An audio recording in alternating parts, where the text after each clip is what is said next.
Okay. And here we go. Oh, actually, I wanted to do one more thing.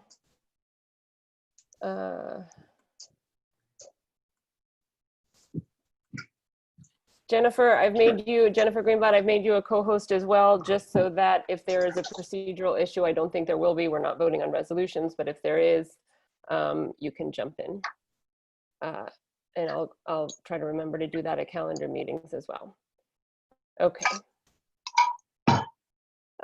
So let's get started. Welcome, everyone. This is the working business meeting of CEC District 2 for June. Vincent Hom, our secretary, I'll ask you to note the presence of all council members in lieu of a formal roll call.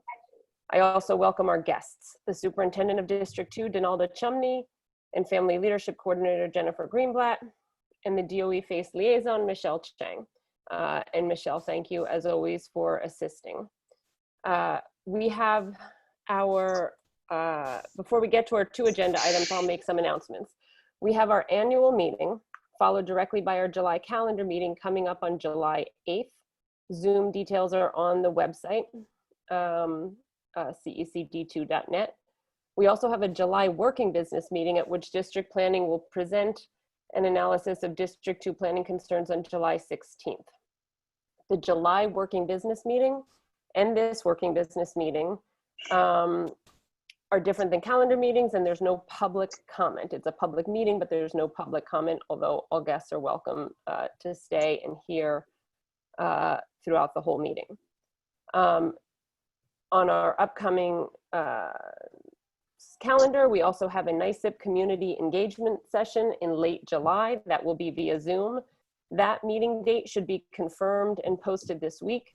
Dr. Eddie Fergus will present the data that he presented at the first session, and we will be able to record it and make it available to everyone. It was a really useful and really helpful presentation at the first NYC community meeting.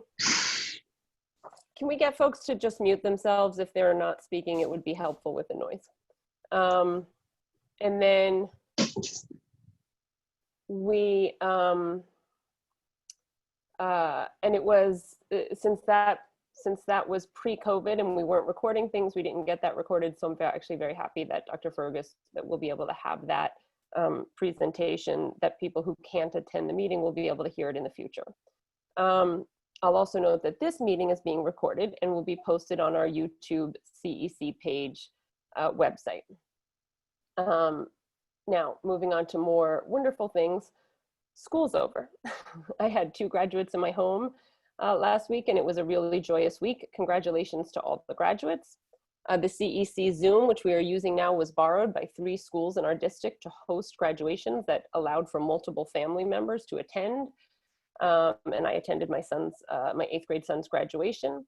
And like I said, it was truly joyous. And thank you to all the principals, teachers, and administrators who made the graduations throughout our district wonderful and special during this challenging time. I see we have some parent guests, and I will say, in case anyone is wondering, we do not have any information from the DOE about any concrete reopening plans or how admissions process will work for next year for middle school or high school. So if folks are here to ask about that or wonder about that, again, it's not, there is no public session and we do not have any additional information about that. We have 2 agenda items, and I will address both of them and then open up the meeting to council members. The first is very short, the second is a little bit longer. The first agenda item is the role of the DOE in CEC meetings. There does seem to be some confusion about the interplay between the CEC and the DOE. And just to clarify, the CEC is an autonomous parent body. We are not run by the DOE, our agenda is not approved by the DOE, and we are not appointed or selected by the DOE. DOE employees do attend our meetings. The CEC is responsible for issuing the annual evaluation of the superintendent, who is here as our guest. The second agenda item is agreement on norms for CEC D2. This item, I have a few things to say about. And if you give me a moment, I will get there.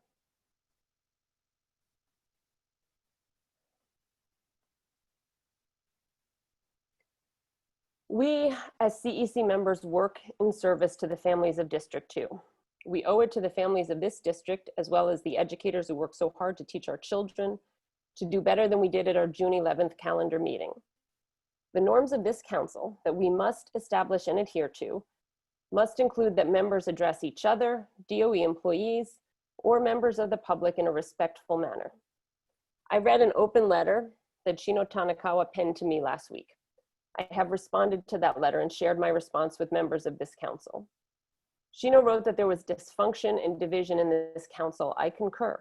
In fact, as I wrote to all of you, to council members, after the June 11th calendar meeting, the ugliness of that meeting is exactly why I tried for several months to get the members of this council to agree to a norming session where every one of us could engage in the hard work of overcoming the dysfunction and division that Shino noted. As you may recall, I reached out to Marisol Rosales, the Manhattan Executive Superintendent, and she in turn recruited Nancy Gutierrez, the Executive Director of the New York City Leadership Academy, a nonprofit dedicated to equity, who agreed to lead that session. And let's see. I'm working off of a small screen, guys. With regard to the norming session that I proposed, 4 members of this council refused to participate.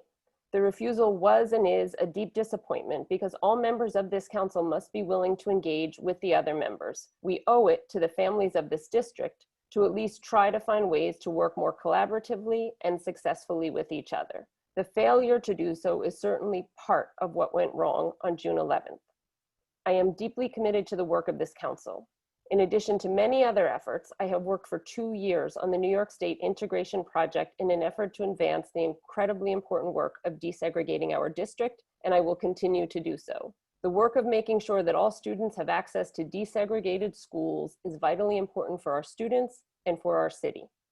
I am committed to listening to the concerns of all the families in this district in order to craft solutions that respect the broad array of convictions and belief that parents in this district have shared with us meeting after meeting regarding the education of their children. Finally, some members of this council have taken to social media to address council matters. The appropriate place to discuss council matters is at open public meetings like this one, at either a working business meeting or a calendar meeting, and I will continue to do so. I strongly suggest others do as well. Toward that end, I will remind you that we are all co-hosts of this meeting. If there is language or behavior that any one of you think is inappropriate or violative of the values you hold individually, or that we hold as a council, you should speak up. You should address the person whose words or behaviors are violative of the norms and standards that you believe must be honored. I stand firmly and unequivocally against racism. We all have an affirmative obligation to oppose racism. It is possible to condemn racism and at the same time to extend grace and compassion to the people who disappoint you. I have been disappointed by the conduct of several people on this council, including Eric Goldberg, Tom Rockledge, and others. I encourage them to commit themselves to do better in the future. We must, as a council, find a better way to address fellow council members and parents who are trying to navigate our shared school communities, address the vital issues confronting students and families, and positively impact the education of the students we serve. At this point, I'm going to open this up to any council members who want to address either or both of these points and or agenda items, or if there are additional items that a council member would like to address. I guess I'd start with a quick question, Maude. So just to be very straightforward and clear, which I think your statement was very hollow based on your actions over the past 3 years as a member of this council. And I think it's offensive to the other council members that you sit here and speak to the council members and deny your culpability in creating an environment of division and divisiveness in this district, starting with leaks to the New York Post, attacks on fellow council members, And this is the fruit that you have borne, Maud, from your actions and activities. And you can hide from them and try to put on a public face that differs from your actions and activities, but we won't let that stand. So you could come here and talk to us about a period of reconciliation, but you need to act and show that you actually care about bridging this divide rather than speaking one thing publicly and doing something else privately. So that's for you to begin that process of healing, and hollow words on a call during a city council campaign will not do it. And I want to jump in and say that you point to this norming session that you called for in September. You throw it at us as a way to show that you tried to make an effort. I want to recollect what brought you to making that recommendation. My recollection is that there were disagreements on the council about how to select a meeting date. We had a meeting date selected. You unilaterally changed it. That seems petty as a thing to call into, to draw attention to. And frankly, that's why I think some of us didn't choose to fight about that. But you changed it unilaterally. You never explained why. You tried to co-opt an assembly members meeting, a forum, turn it into a public meeting that happened to have what would be a quorum, try to declare it a quorum so you could change the meeting date to a date you selected. This all happened before you called for the norming session. Personally, you approached me at the beginning of that meeting to tell me I was only invited there by mistake, that I didn't belong there, which again, who cares? I knew I was invited there, but what kind of person comes up to a human being at the beginning of a forum and says, you don't belong here? Unless you're trying to undermine. And then you announce that we're gonna have a norming session. You don't explain what a norming session is. There's questions about who's gonna lead the norming session. You just say, no, I'm comfortable with this. And then you expect us to go ahead and agree to it. And frankly, I don't know, meeting norms, our bylaws outline what the meeting norms are. They outline how we're supposed to call meeting dates. The biggest affronts are when the most simple rules in our meetings are, in our bylaws are ignored. And frankly, norms are not anti-racist training. They're not understanding how words are harmful. You didn't really, I don't know anyone that's written a letter to our CEC about any behavior Eric Goldberg has engaged in. We had over 100 parents write you a letter explaining why a member of this council was extraordinarily offensive and racist during a meeting. A meeting establishing norms, had that happened or not, does not explain why a member of our council was racist, and you did nothing, and I did nothing, and I'm ashamed I did nothing, and I can sit here on a public meeting and say, I'm sorry, I made a mistake. I didn't speak out verbally when multiple times during a meeting, one of the members of our council engaged in behavior that made me ache and hurt for the non-white people that were logged in, and that I knew people checked out of the meeting. And that is my failure. And I can say that. And you had 100 parents write you a letter. And who responded? Our vice president, who had one vote. He is for all the efforts that people on this council make to talk about appropriately representing the district. A person with one vote in our CEC elections wrote a letter talking about freedom of speech and how that somehow is a defense to upset and harm parents in our community, that they check out of our meetings. You talk about a town hall about our NYC grant coming up in the end of July. Who's gonna show up to that is already upset and harmed by the violent harmful language that took place at our June 11th meeting. Nobody, none of those voices are going to be present. But I can say I made that mistake by not speaking out. And you lump Eric in with the behavior that happened at June 11th. We have almost 100 parents that wrote to you and want you to denounce what happened at that last meeting. And you've done nothing. You've called out Shino, you call out Shino, who is citywide known as a voice for equity, for anti-racism. That's who you target as a political appointee. And you will not, and you say you speak out against racism, and I would like to hear you and the people that are logged into this meeting and the people that wrote that letter and the people that were too intimidated to even sign that letter want to hear from you that you denounce that language, that CEC meetings should be safe spaces for everyone in this community to show up and speak their mind.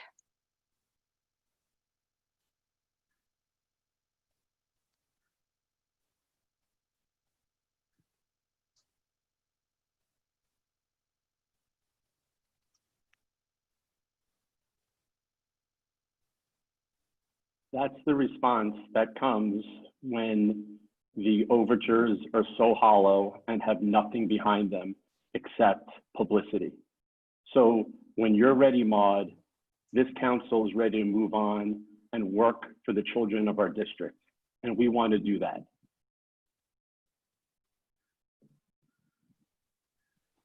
Are there any other council members who would like to speak? Yes, I'd like to speak. And I'd like to respond to Robin and this one vote that I received. Robin, you don't know who I am. You don't know anything about me. You don't know about my background. You don't know about how I suffered in the public school system, a segregated public school system.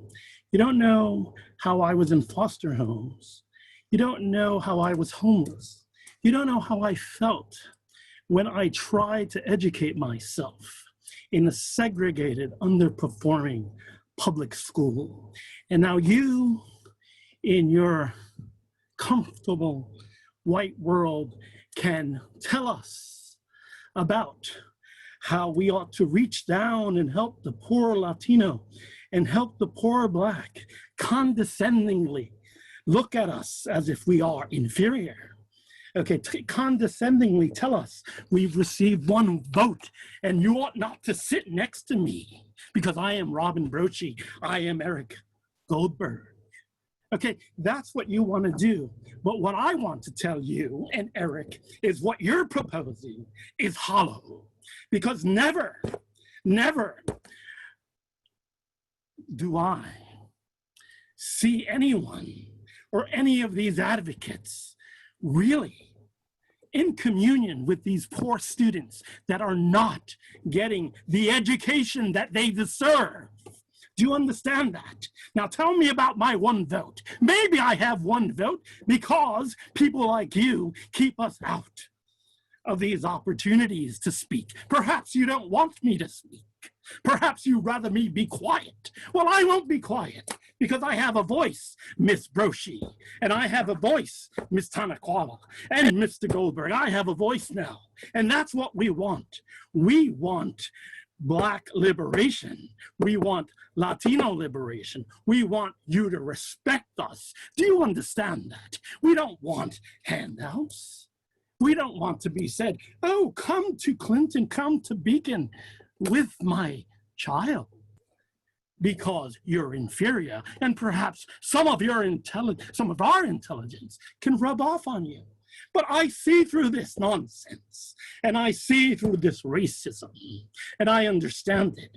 And I am going to vote no when I see all of these nonsensical diversity positions that lack substance, that are really cosmetic in nature. cosmetic diversity. That's what you're looking for. You're not looking for true change. You're not looking to really educate all of the people of this district. You're comfortable in your capitalist, unbridled capitalist world. You don't want to teach Latinos and Blacks fractions and decimals and how not to get ensnared in these mortgages where they're adjustable rate. And so you don't want to teach them that, because that's how you remain comfortable. That's how you remain where you are. Do you understand? Well, I have one vote, and I'm going to make the most of this one vote. Okay, and I'm not going to listen to any of this nonsense anymore, because Shino doesn't want to listen to me, because she thinks that I'm not worthy, you see, of being in the diversity committee, because I'm an inferior Latino. That's what you think, and that's what Eric thinks. You understand? Well, the Latinos and the African Americans of this city are not going to be fooled. Do you understand that? Are not going to be fooled. And I have one vote, but I am your vice president. And I have one vote, and I am Eric Goldberg's vice president. And I have one vote, and I support my president, Maud Marone, in what she's doing and what she's trying to do. Because leadership, you see, is about building coalitions with people that you disagree with. It's about reaching out to Maud, reaching out to Len, reaching out to Ben, and trying to make progress. It's not about showboating and white fragility and all this nonsense that doesn't make a child learn, that doesn't teach a poor kid anything. Okay, so Ms. Broshi, before you start making accusations about me, about my one vote, you ought to get to know me. You ought to sit down and have lunch with me. But perhaps you don't know very many Latino people, and you don't have lunch with them. Perhaps you don't know very many poor Blacks, to understand. So before you make these conclusions and draw these assumptions, you ought to get to know me. And you know, I'd like to get to know you. I'd like to get to know Shino, but for some reason, I don't deserve a say. And that's all I have to say. And I agree, and I support Maud Marone, and I support what she's doing with the NYC grant and the integration effort. And I'm sure that we can get there if you just let her work, and if you, in good faith, reach out to her and to others that don't happen to disagree with your hollow and shallow diversity pronouncements. Thank you very much. Yes, So, let me be clear. Edward, actually, Eric, can I please jump in?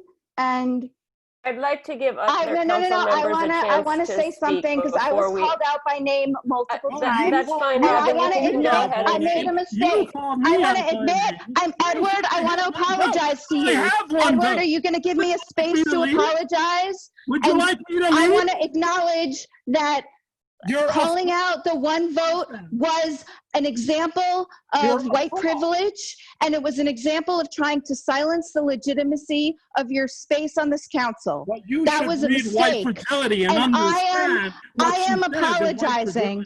Edward, I am apologizing, and you don't have to accept my apology. And there's work, everyone has work to do, and I have work to do.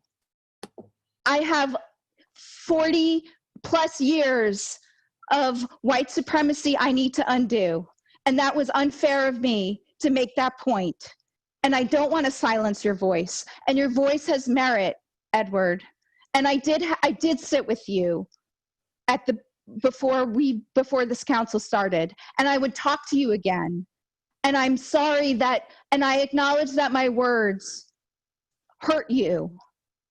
And I'm sorry that I haven't been able to express the way that I feel that the NYC grant in its current form is a deficit mentality and is born of the deficit narrative. And I hear what you're saying about what white savior complex is, and this idea of throwing non-white students a bone and say, hey, you need some extra points to get into Clinton. And that hurts me. And that's why this NYC grant hurts me, because I hear it as a way of not acknowledging the merit that a kid when I hear our superintendent say that we have to adjust for kids that get 1s and 2s, and that when we have to adjust for kids that come from Title I schools, all I hear is that those kids need extra support. And I want a model that says every kid brings something special, and that the traditional metrics that we use to measure children, whether it's test scores or grades, is a way to marginalize students that are traditionally Black and Hispanic. And if you hear it a different way, and if you think the NYCEP grant is actually in a language that celebrates those students, I want to hear that. I do want to hear that from you. And I shouldn't have minimized your voice, because you are the vice president of this council. But I also feel, and look, I know I'm very vocal right now, but I actually tend to be quiet at these meetings. I don't like to make noise. I'm very conflict averse. I had a lot of feedback from parents that wrote that letter to Maud Marin, not to you, Ed. You're vice president. That's important. Maud is the president of this council, and it hurt them that there was harmful language at our last meeting that she did not respond to, that she asked you to respond to. And I would, and the reason I am calling out and I'm asking Maud's response is because that's who the letter was written to. It was not written to the vice president of this council. May I speak, please? Can you hear me? Yes, Tom, I can hear you. You can? Okay, thank you. Robin, I would like to directly ask you a question. You alleged racist behavior.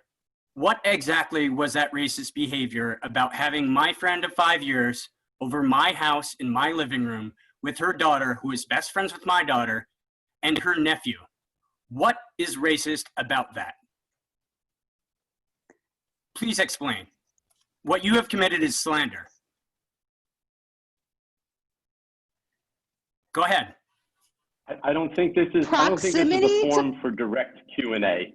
I don't think it's a forum for direct Q&A. I'm asking her directly. I don't care what you do. Tom, I'll answer your question. I have no faith that you will, I'm not going to change your mind, but I will say that proximity to, so it's the distinction between individual acts of proximity to color does not mean you're not racist. Strom Thurmond was about my behavior during that meeting.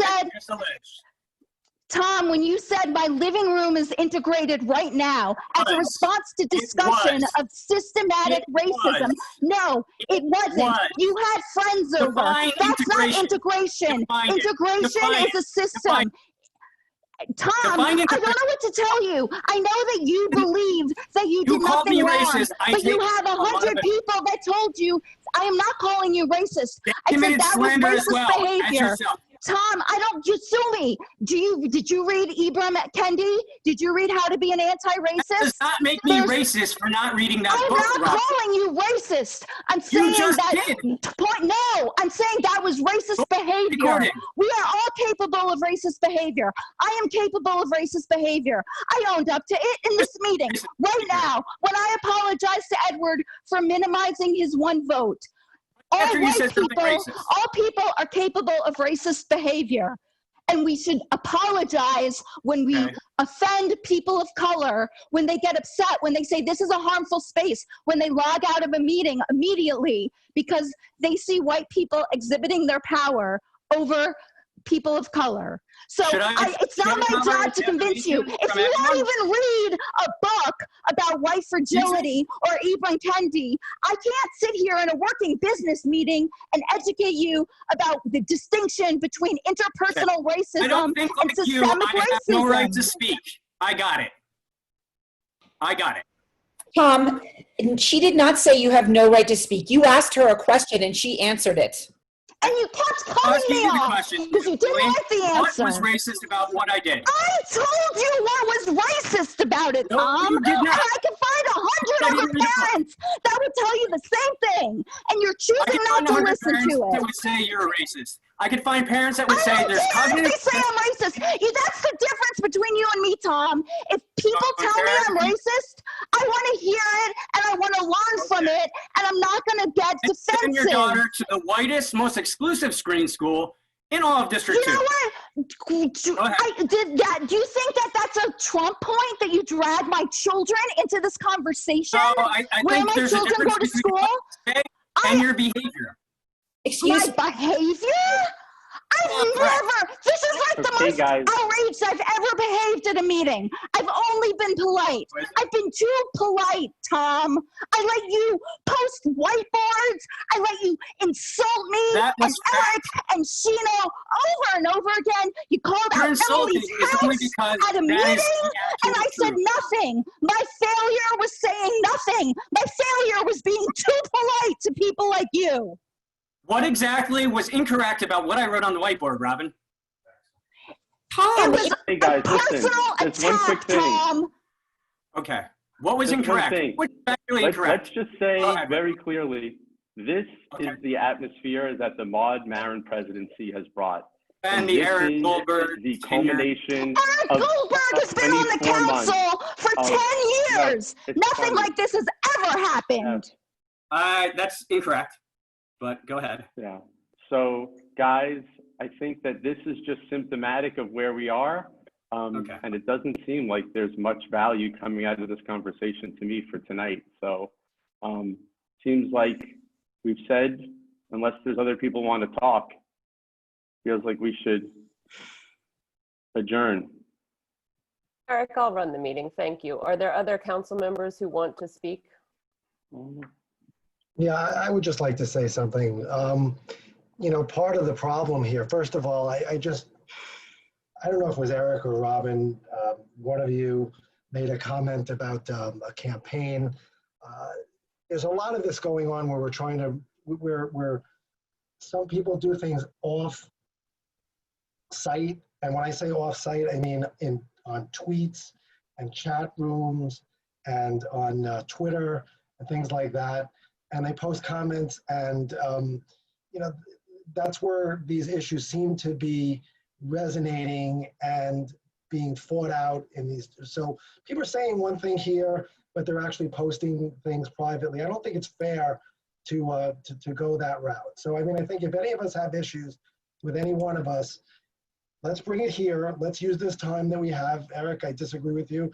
Let's use this time and try to just discuss these issues as best we can. And maybe we can come to some sort of consensus. Maybe we'll never agree, but maybe we can try to find, I've always tried to focus on the things that bring us together rather than the things that separate us. Maybe there's enough there. I mean, we're all elected. Maybe we can find something that we can agree on, even if it's a meeting date.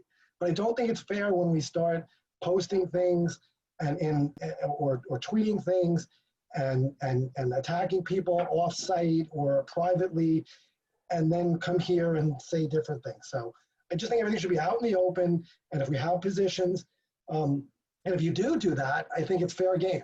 I have to say, whatever we post, whatever we say, if that describes our positions, I think it's fair game. So I would like to try to use this time constructively, and maybe we can try to find things that we do agree on. I know we disagree on screening. I know there's 5 of us, 6 of us that feel one way, 4 of us that feel strongly another way. Maybe we can at least try to be constructive about how we approach this. But I don't think it's fair to bring up campaigns. I don't think it's fair to go that route. I just think that's really insinuating something that's inappropriate. Right. Well, Len, when you say post, I mean, you're referring to the New York Post, or you're referring to social media? Because I know that there's a long history of feeding articles to the New York Post about conduct or polls that we do in this area. So. Okay, Eric. Okay, Eric, I don't know if you're insinuating that when you say polls, if that's a reference to the District 2 President's Council poll, because I can tell you I have never spoken to a reporter about polls. I'm unaware of anyone talking about that survey. So if it's a little bit of a try to way to work something in there, I will deny it. No, it's not a dig. I'm just saying very directly that there's a continuing stream.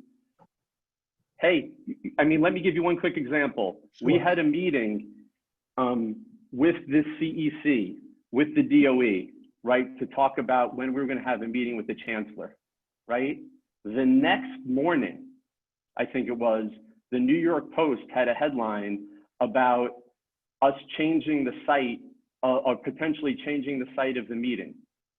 right? It was just our council members and the DOE in the meeting. And somehow the next day, there was a headline in the New York Post about potentially moving the meeting location. So clearly it was someone in the CEC who leaked it to the Post. Okay, first of all, I never contacted the Post about it. I'm not saying you.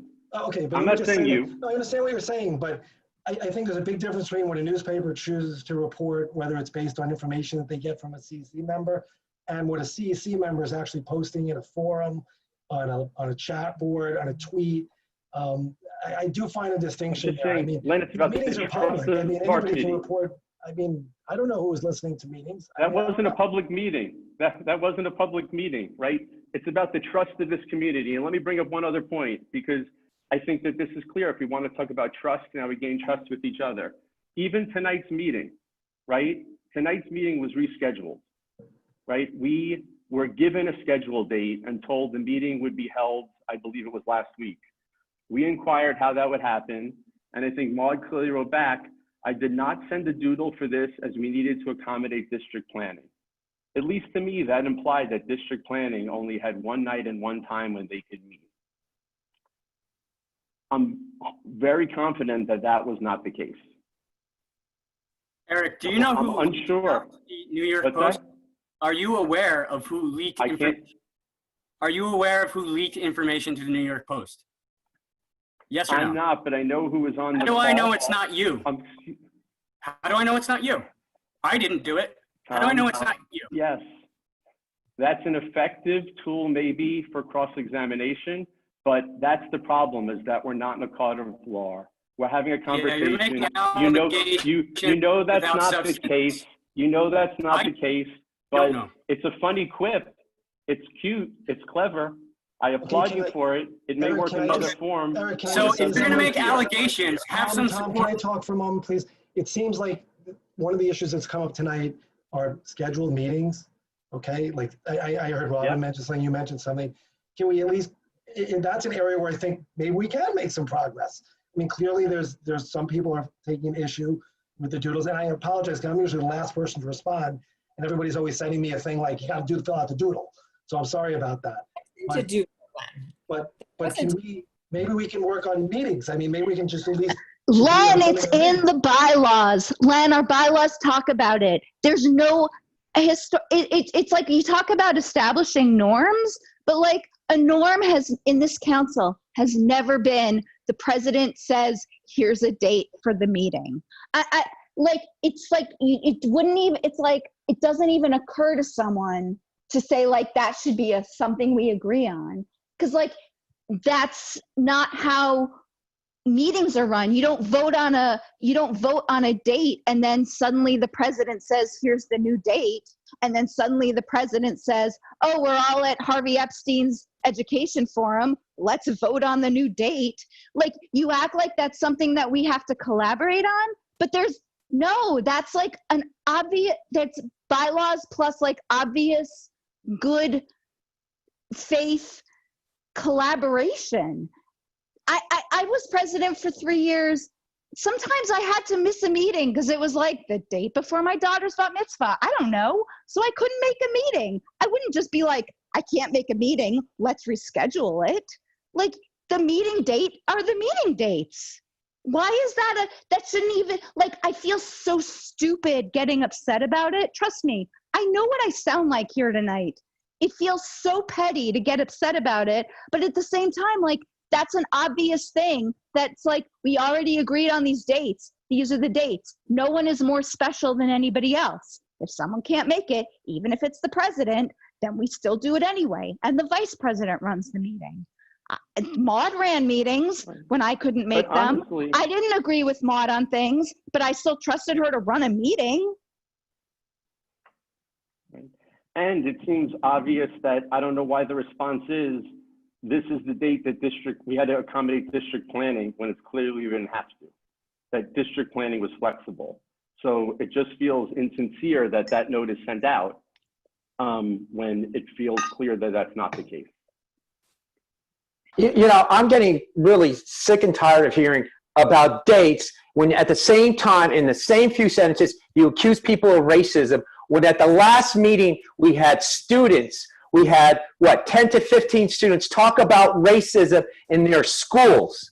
And not one of you said, oh my God, there's a racist incident in your school. Let's see what we can do about it. Let's contact the DOE. Who have you contacted? Did you contact the principal? Did anybody care when we had students at last month's meeting and say, wait a second, we just heard student after student complain about racism in their schools. And not one of you said, let's stop this meeting and let's see how we help these kids. It's disgusting. Hey, Ben. And you are talking about meetings. Hey, Ben, you think if you ask those students who's their ally, they'd say you and Maude? Do you think? You're very slick. Very slick. Thank you. You don't care about these kids. Edward Irizarry said it perfectly. You are being condescending to Latinos and to blacks, and it's sad. You know, yes, I feel that's sorry. Right. That's right. You know, when Black and Latino parent advocates tell me that I'm not doing enough to stand up to you and to Maude, that's me being patronizing. When they pull me aside and they say, you're too quiet in the meetings and you don't call out the racism when it happens, and that adds to our harm. That's you know, me being I spent a full year getting tweets from you people saying it's toxic whiteness, I'm a white supremacist, and now I'm non-racist. You know, I'm explaining to my father on Father's Day that you came to America. You had your parents killed in World War II. I'm telling my father he had his two younger brothers killed in a gas. I'm Jewish, Ben. I know how that story goes.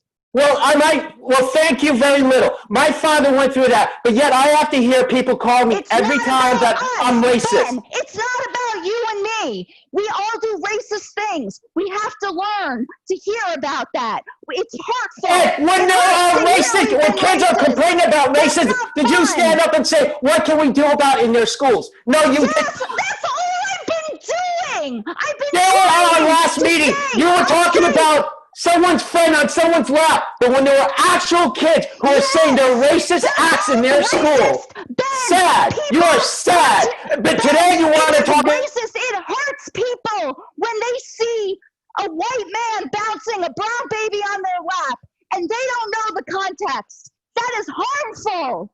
That makes people cry. It makes people log out of our meetings. They don't come here. They don't come to our meetings, and they give me a hard time because I'm not vocal enough, and I'm not trying to be a martyr. I'm trying to illustrate to you that you think you think I'm a social justice warrior, and you think I'm being patronizing, and I'm getting pressure for not being enough of an advocate. And I take that to heart, and that hurts me, and I have to learn to make how to be a better white person. I would like to know. You don't have people telling you that.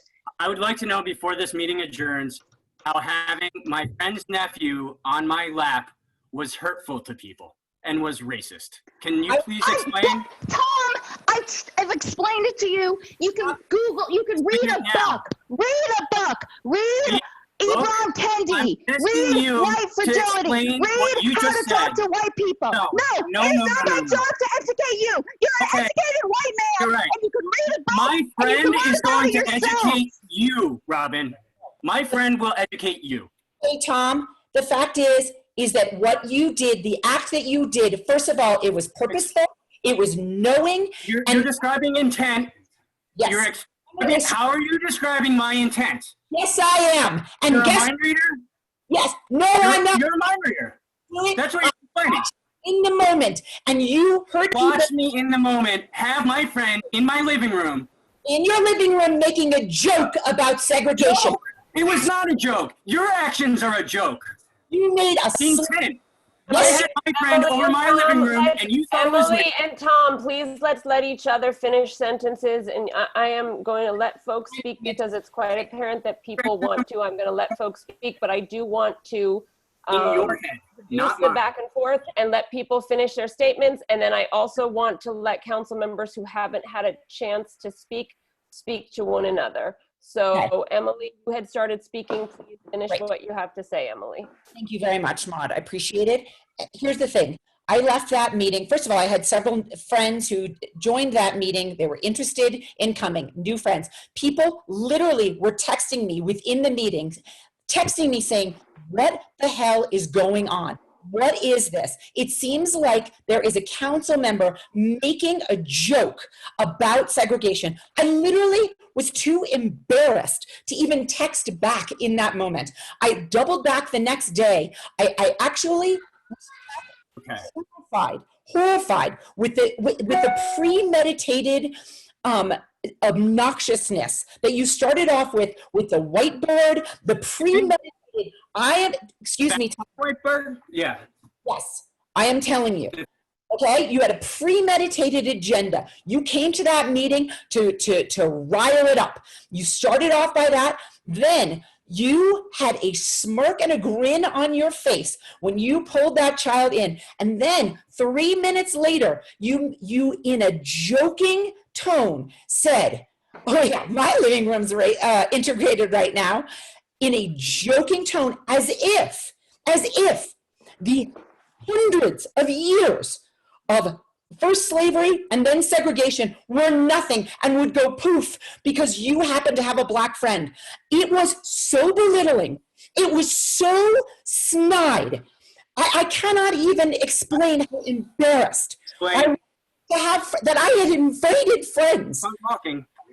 So the fact that you didn't, perhaps you didn't intend it to be racist, and that does not matter, actually. It was racist.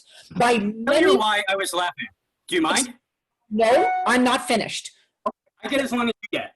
The fact is, it is something for which you need to look deep inside and say, wow, I hurt a lot of people. Whether you intended to or not, you did.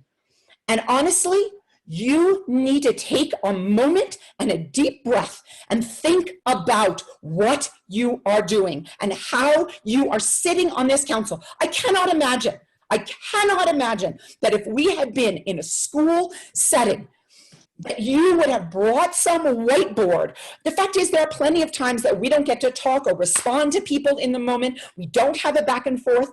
And the fact is, you have absolutely exploited this medium to the detriment of everyone in our community. You have made a snide remark about my own home that made me feel embarrassed in front of this council.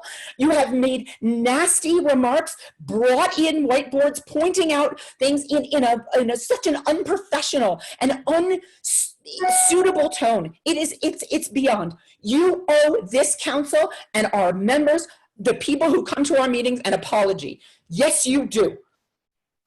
Okay, let me explain why I was laughing. First of all, I was holding a baby who was playing with something. That is a normal reaction. Second of all, when I said the statement that I did, which was factually correct, that my living room was integrated at the moment. Don't roll your eyes, Emily. Don't roll your eyes. You did roll your eyes. Yeah. So I was also laughing at the absurdity of the cognitive dissonance of people like you. People exactly like you, who are telling people of color how they should feel. How absurd that is. And you have a couple of people, you take anecdotal evidence, you prescribe motive to things that you have no idea about, and then you demand an apology because you were offended, because that's how you felt. You have no idea what it means to be a person of color. You have no idea. I have no idea either how it feels. My friends do. My friends were insulted by your actions. They're continuously insulted by your actions. They're continuously insulted by people who send their kids to screen schools who are trying to get rid of screen schools. They're aware of the cognitive dissonance of your behavior. I'm not finished because you went on and on and on and insulted me and slandered me, as well did Robin, on paper, in social media, supported letters that were factually incorrect. And I did not get any sleep for weeks after being accused as being a racist for having my friend in my living room with her daughter, who has been my friend's daughter for several years, and her nephew, who is learning how to walk. So take a look at yourself. You owe me an apology and you owe my friend an apology. Yeah, you can't believe it, can you? No, I can't, and you will never get an apology from me for absolutely calling Slander. your Okay, guys, Slander. I'm going, in an effort to move our meeting along, it's almost, we started a little late, but we're almost 1 hour into the meeting. I'm going to query any council members who have not spoken and see if they want to speak at this time. And then I am going to invite, as is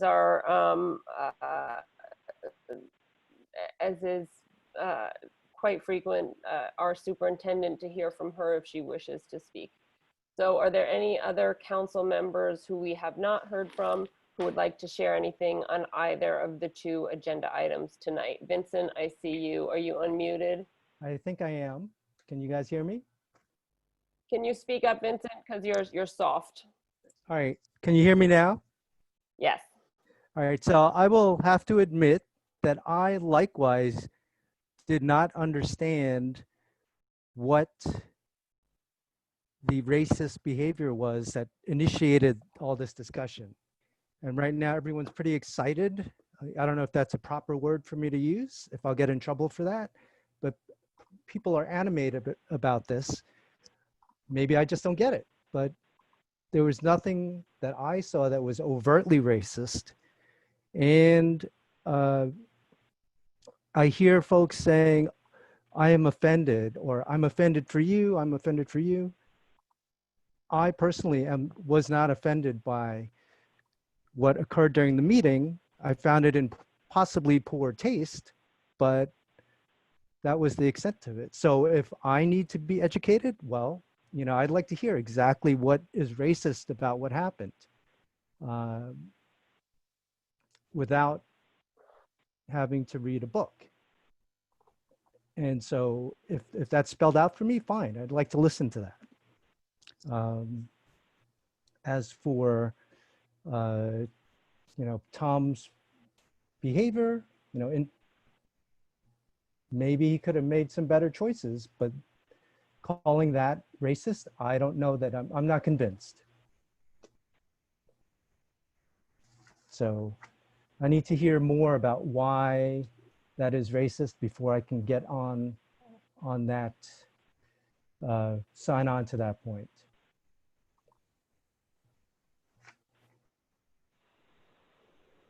Are there any other council members who would like to speak at this point? I'd like to speak.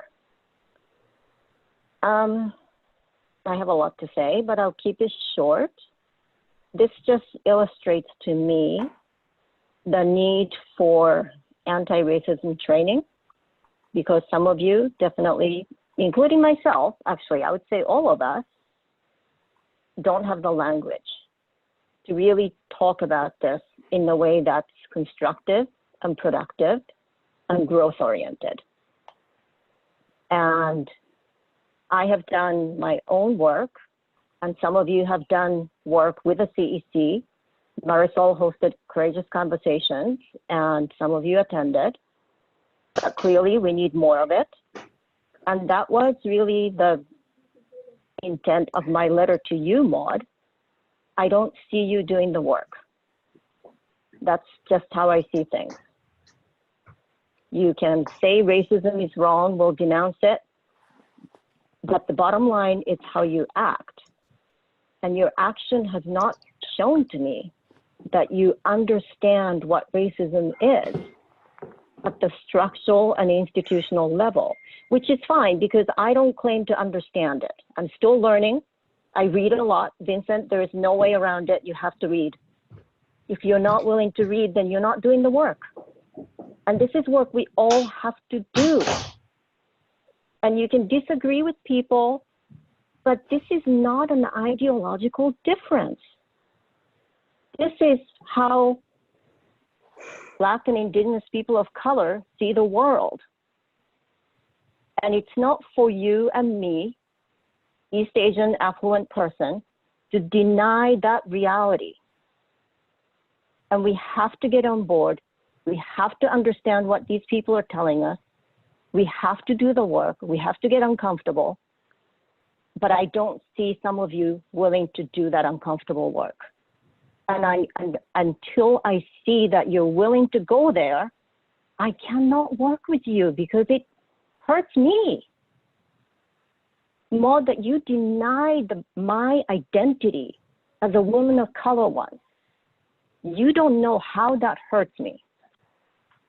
And I would love for you to actually dig deeper, do the work to understand why that hurts me. That's all I have to say. I really do wish every single one of you on this council is willing to do the work necessary to understand what it is that we're talking about. Because so many of you are not even able to talk about race and racism without getting all bent out of shape. And that's not the way to move forward. Thank you, Shino. Shino, I can clarify with you offline, but I have not defined anyone on this council's racial identity or ethnic identity. And if you want to discuss that offline with me, we can. If you don't, you don't have to. But I do want to just clarify that. Maybe I misheard you, Shino, but I certainly don't presume to tell anyone what their identity is. No, I'm not going to get into it. She just told you that's what happened, and you're denying her version of what happened. Right. I was just going to say, one of the things we should all learn to do, and I'm learning to do this, when somebody tells you that you did something wrong, the first thing to do is reflect on that and then apologize. Even if you don't agree, you apologize. That's what Robin did. That is what you do when somebody says you did something wrong and you hurt them. You're supposed to say, I'm sorry. And that's how that works, Tom. Some people said you hurt them. You may not agree, but the least you can do is, I'm sorry I hurt you. That is what grown-ups do. So it's okay for you to call Tom not grown up now? Is that what you're saying? Well, you can be the judge of it. What do grown-ups do when somebody says, you hurt me and you don't apologize? Okay. If there are no other council members at this time, I just want to say one more thing. You know, Robin, you hurt my feelings. You really did by calling me racist. Can I have my apology? Tom, I didn't call you racist. I think your behavior was racist. I understand that's a hurtful thing to hear. I heard what you said, that you lost sleep, because that's terrible. It's a terrible feeling. I've had that feeling. I've lost sleep over feeling I let down people of color. Okay. It's very uncomfortable. Sorry. I'm and sorry I sat that you with felt it. that way. You know what? Yeah. I don't need an apology from you. But you know what? And this is my final comment, and it's not to you, Tom. Okay. It's to Maud. 100 parents in District 2 wrote you a letter, and you didn't respond. And that's fine if you don't want to respond.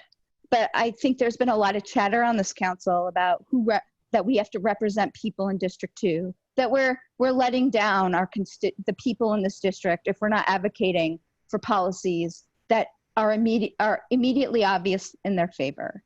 So I just want to, everyone agrees that parents in District 2 wrote our president a letter, and she responded to Shino twice.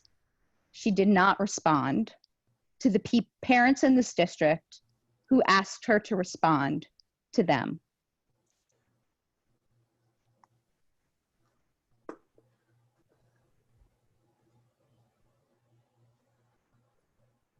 Okay, I am. Excuse me, 100 parents slandered me. They put false allegations in the letter that was signed. That's factually correct. Anybody who supports that letter should not. They don't have all the facts. I demanded an investigation into myself from the superintendent of high schools who said an alleged racist incident occurred. She did not respond to me. Twice, actually She's 3 times. She's the executive superintendent of Manhattan. Okay. Excuse me. Excuse me? Okay, I apologize. I got that incorrect. But when she said that an alleged racist incident occurred, I asked if I could talk to her. She did not respond. Deputy Chancellor Adrian Austin said, acts of racism occurred by a council member. I called her 3 times. I copied you on the emails. She did not respond. So if these are incidents of racism, my question to you is, why aren't they being investigated? Here's something I've learned. When people of color tell me something racist happens, I listen to them. I don't listen to the white person who says, no, I wasn't racist. Well, tune in to next meeting. So if there was actually an investigation going on, they wouldn't tell you what was going on until they're done.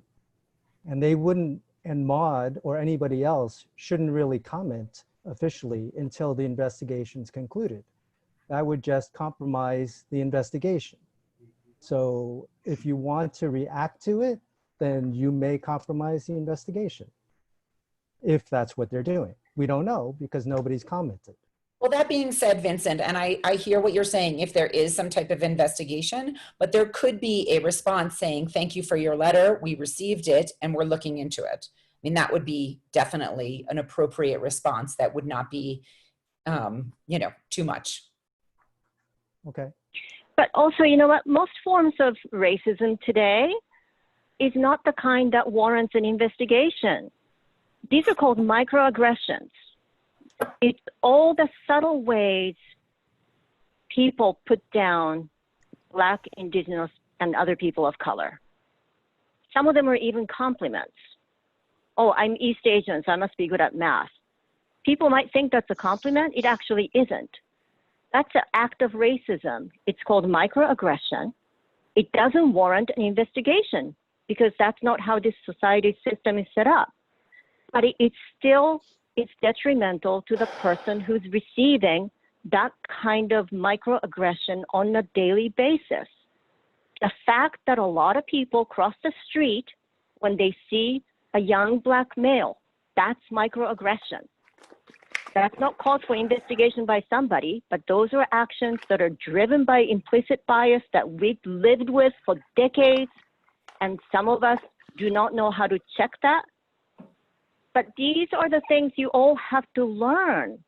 It's not about having an investigation. It's about being curious, being open-minded, and having the desire to understand why our system is the way it is and what it is that we as individuals are doing about it. It's not about attacking other people or calling somebody else racist. It's about looking inward to see what you are doing to perpetuate the system that exists. My friends like to be treated as people, which is how and I would like to know what microaggressions occurred when I had my friend over in my living room and had her nephew on my lap. What was the microaggression there? I didn't cross the street to get away from my friend. I didn't say that they were bad at math or good at math. They were just in my house. And you consider that a microaggression? I don't understand. Because of course you don't understand. I deserve an apology for that. Okay, here's the thing. You know? The fact is, it's racist, not that you had your friends over or that you had a baby of any race or nationality on your lap. That was not the racist behavior. The racist behavior was making light of segregation, of segregation and likening an integrated living room to having Black friends over. Having Black friends in your living room is not integration. And it's where it starts. Listen, just listen to what I'm saying. Okay? Mm-hmm. Because you asked so clearly what was racist about it. Basically, what happened was when you had that baby on your lap and pointed to the idea that your living room was integrated, when we were talking about school integration, is literally belittling and saying, oh, just because I have some Black friends over, I'm not racist, which is also not true. We can all be racist even if we have Black friends, right? I agree on that, right? Mm-hmm. And then you laughed as you were saying, well, my living room's integrated. It was in a light, jocular tone that literally belittled the pain of segregation, of hundreds of years of segregation. And if you didn't intend it that way, it actually doesn't matter, because that's how I literally have texts on my phone from friends saying to me, did he possibly just say that? Was he making fun of integration? Emily, Okay, can you yeah, listen to hey, me guys, now? No, 1 second. Emily, I suggested that schools should be integrated during elementary school, that you were starting too late. I was not laughing at the thought of integration. I was laughing at the absurdity of your position, is what I was laughing at. Just so you know. Okay, guys, I would like to make one comment about our council, and then I'm going to invite our superintendent to speak. I am just going to note that Edward Irizarry has left our meeting, and I feel terrible that the environment that was created here made him so uncomfortable that he has left. He has never done that before. And the environment that was created here and the way that he was addressed and spoken to has made this a place where he has left. And I will also just point out, since some of us have acknowledged that we all always have room to learn, and I would agree with that, that continually saying that the letter that Bob Osborne addressed about this incident was unresponded to, when in fact Edward Irizarry, the vice president of this council, wrote a thoughtful response to him, is distressing. I know that Edward and I have worked together closely, and it seemed that it was most appropriate, because so many people have tried to make this personal about me, to have this response come from Edward and to address the concerns that were raised. And I think Edward did an outstanding job addressing the concerns that were raised, and the constant assertion that the letter was unresponded to is not true. Edward, who is the vice president of this council, did respond to the letter. We can all reflect on that. Now I will turn it over to Donalda Chumney, who is the superintendent of District 2. Thank you for, I'm the co-host tonight, so I can unmute myself. Thank you. I also gave a thumbs up gesture earlier during dialogue about the New York Post, and that was because I figured out how to unmute myself. So for anybody who saw me smile and make a gesture to Michelle, that was because I was figuring out how to unmute myself, not because I was affirming any other piece of the dialogue that was happening. I have thought a lot about our last meeting, and I took the time to write a statement that I would like to share with you all. Our June 11th meeting prompted a lot of reflection for me, and I know I can tell from the emotions that you all have tonight that it prompted significant reflection for you too. And so I would like to share what I have to say. And I'm going to warn you now that it's long. So you might want to take a bathroom break before, or if you need to pause yourself, it's cool, because this meeting is recorded, in all seriousness. Okay, here we go.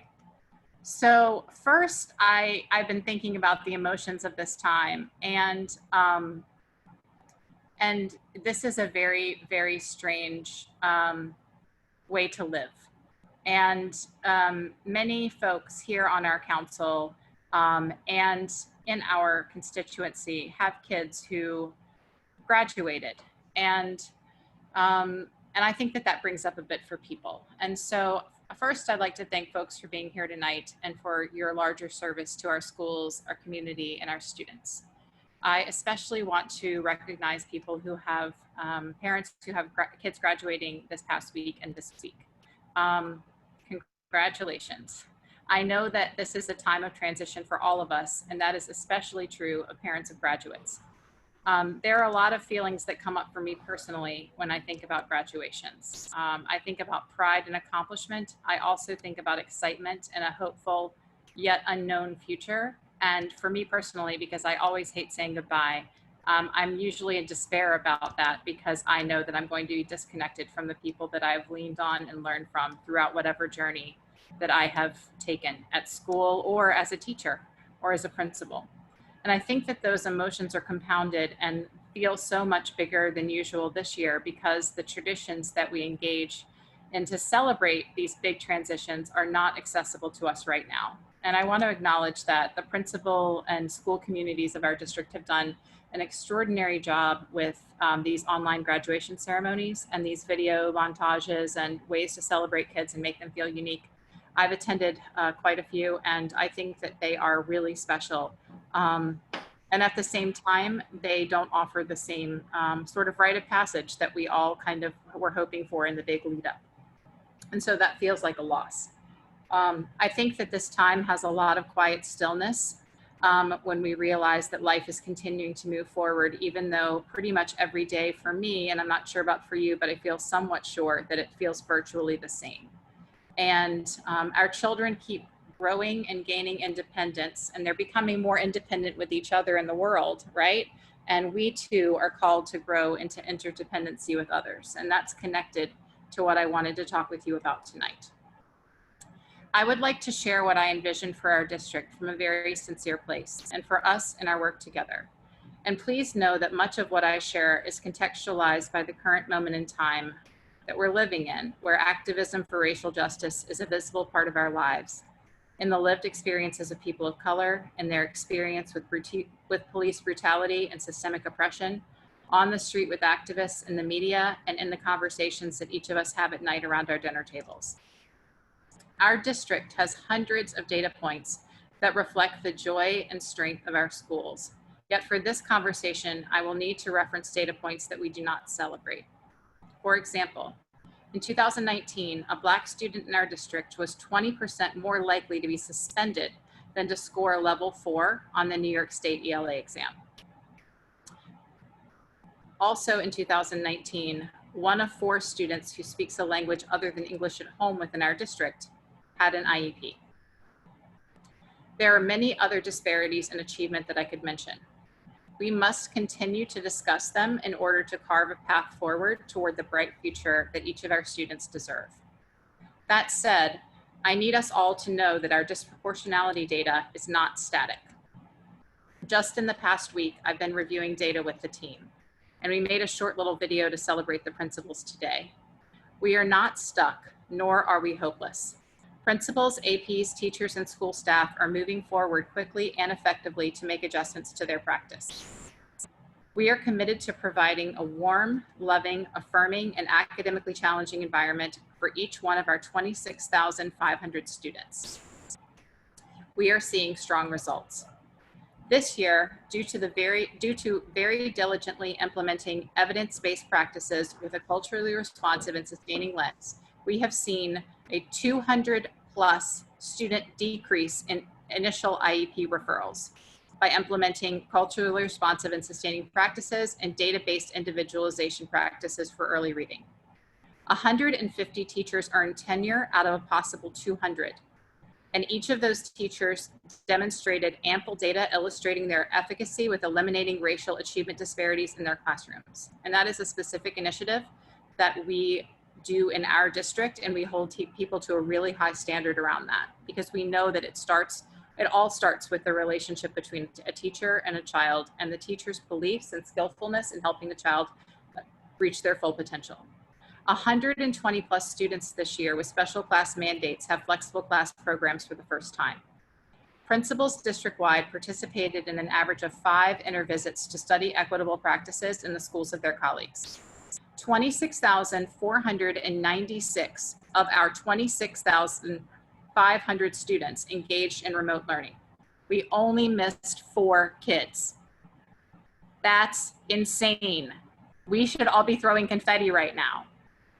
95.4% interacted every day. 94.4% of those students were students of color. 96.4% of those students were white students. Our racial achievement gap for online interaction during remote learning was 2 percentage points, which is one of the lowest data gaps in the city. And we're really, really proud of that. There was a 33% decrease in superintendents and principals suspensions due to CRSE practices from an April year-over-year comparison. Last year in April, we had hit 300 total superintendents and principal suspension. This year in April, we had hit 200, which is a massive, massive decrease. We had a series of special education remote classroom visits, and there were over 70 teachers and APs who showed up to different classes around the district to watch how kids with special needs were being taught by practitioners, because that's been a particularly thorny area of practice in remote learning. And we also have more than 300 teachers signed up for our summer professional learning community opportunities this summer. And at the July NYCEP session, I will share more data points like these. Our NYCEP work and our close look at disproportionality data reveal predictable patterns about what students achieve within our schools according to race, income, home language, housing, and special education designation. These predictable patterns, or as I have referred to them previously as the predeterminism of outcomes, are our responsibility to shatter together. You all, our parent community, our teachers, our school leaders, me, all of us have to shatter these predictable patterns. The predeterminism of education and life outcomes in our district for students of color is centered on the race of students. In order to do this work for the kids whose lives are in our hands, literally, for their families and for the future we are creating for all children and people in the city, we need to be able to have courageous, mutual, respectful conversations about race. In order to address the inequities of our system, we must talk about race, as those inequities are undeniably rooted in race.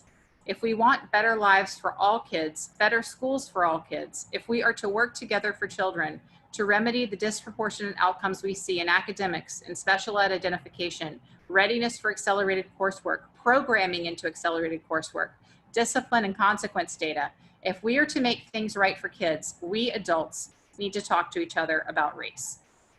Dr. Eddie Fergus has said that we need to permit ourselves to be uncomfortable in the imperfection of this work.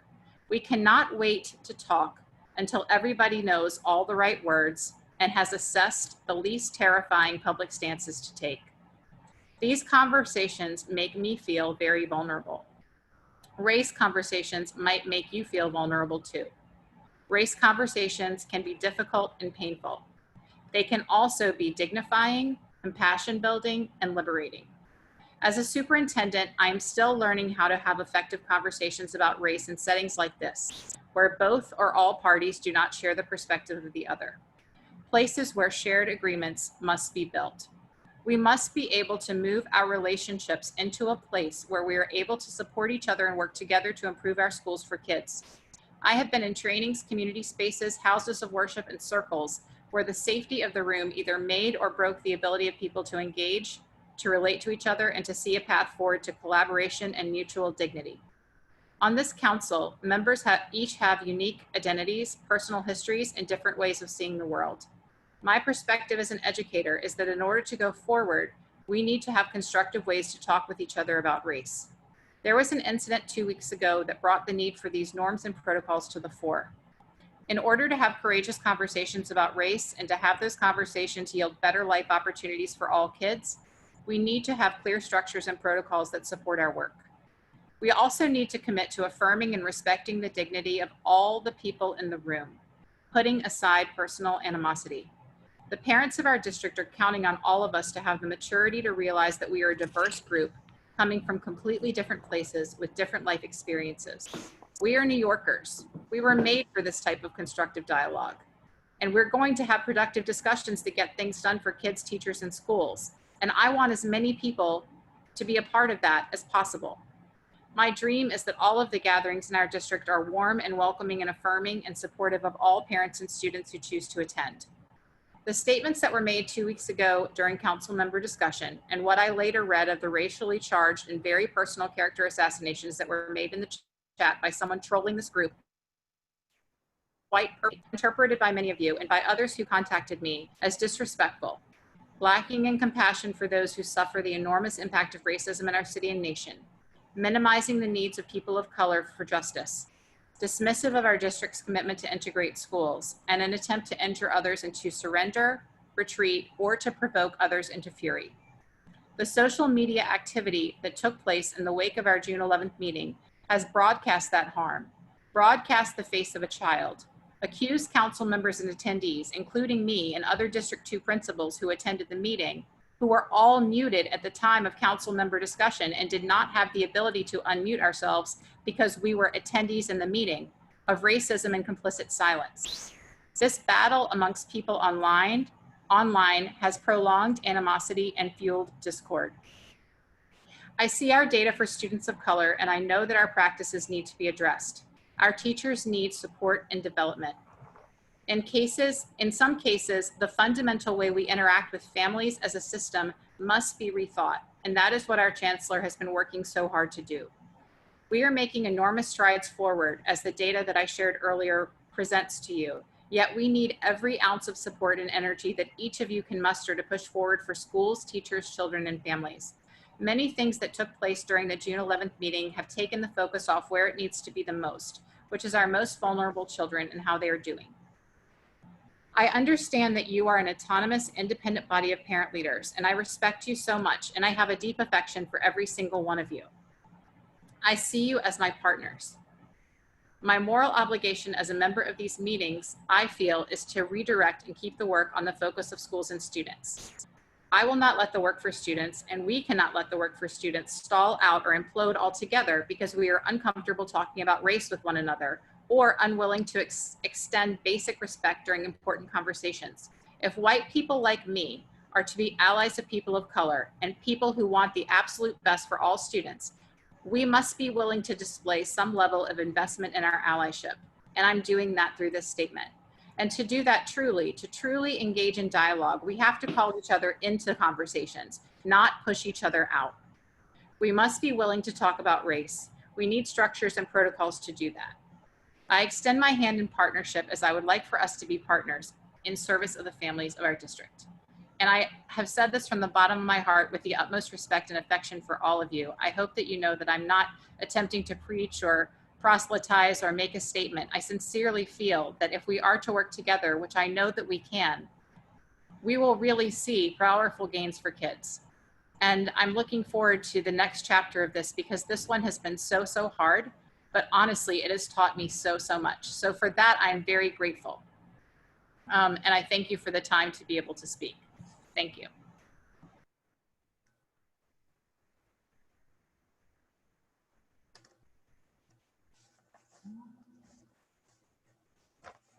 Thank you, Superintendent Chemney.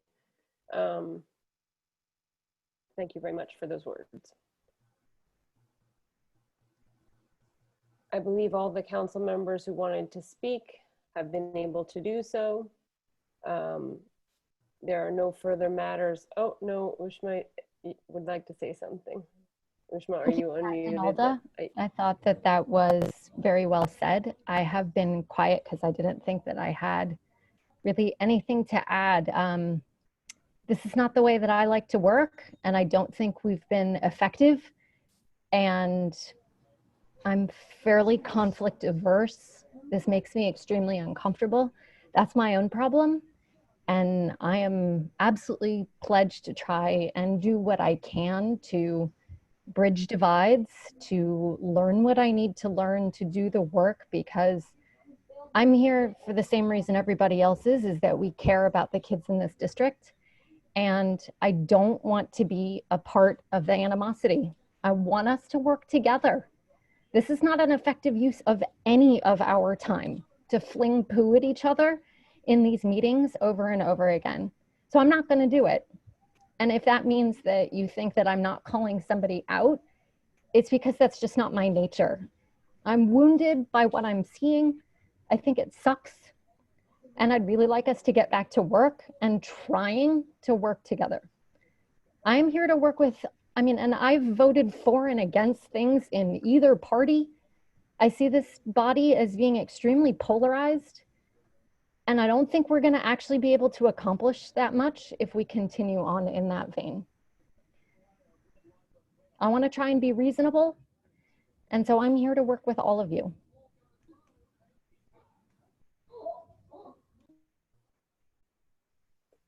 Thank you, Ushma. Those are fantastic words to close this meeting on.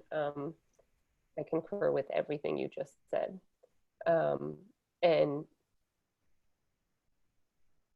I will and do extend the hand of cooperation and collaboration to every member of this council. At this point, the meeting will be adjourned. Our next annual and calendar meeting is on July 8th. The information's on our website. There will also be an email with all of the Zoom information for that meeting. Thank you all. Maud, before we go, I have one thing that we should be discussing, which is superintendent evaluation. It's supposed to be due tomorrow. I think will have a 1-month extension, but we need to submit something by July 31st. So we should put it on the calendar meeting or the working business meeting agenda for July. Yes, I spoke to Michelle Chang about it, and it will be on our agenda for July 8th. If there's nothing else from any other council members, good night, everyone.